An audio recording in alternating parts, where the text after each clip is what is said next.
माननीय सभापति महोदय, उन्होंने साफ कह दिया कि अगर सामूहिक खेती होती है तो इसमें भी मुझे कोई आपत्ति नहीं है।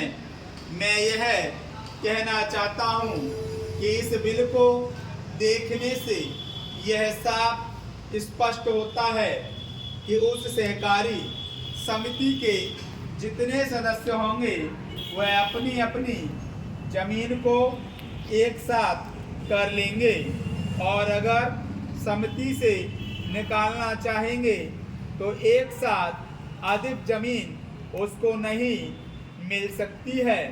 इस बिल के संबंध में इस सदन के सरकारी दल वाले लोगों ने और विरोधी दल के लोगों ने बहुत सी बातें कही हैं।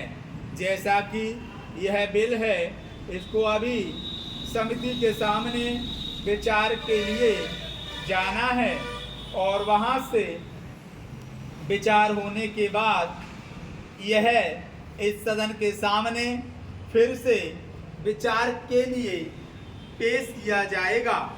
तब माननीय सदस्यों को पूरी तरह से यह अधिकार होगा कि जहां तक इसमें दी गई बातों का संबंध है उसमें परिवर्तन ला सकते हैं या उसको हटा सकते हैं।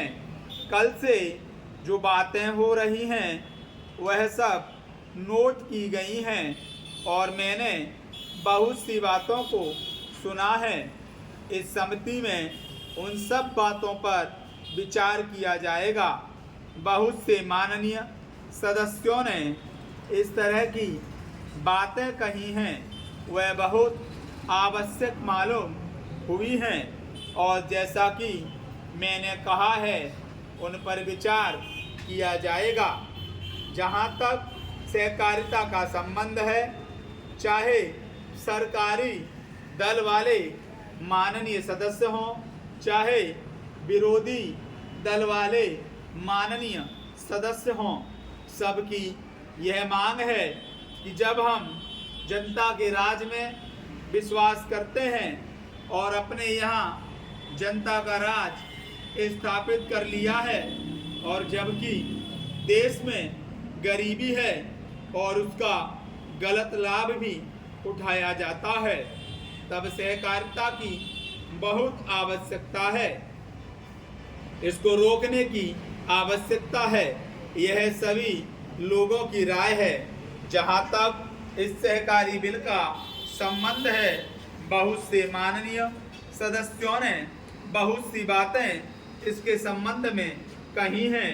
मैं सब बातों का विवरण मैं तो उत्तर नहीं दे सकता हूं, लेकिन मैं थोड़े में विशेष बातों का उत्तर देने का प्रयत्न करूंगा। जैसा मैंने अभी कहा, जब हमने अपने यहाँ जनता का राज स्थापित किया है तो हमें अपने समाज के ढांचे को बदलना पड़ेगा। हमारे यहाँ गरीबी और अमीरी चली आती है, हमारे देश में एक गहरी खाई चली आती है और आज भी समाज में गलत लाभ उठाया जाता है।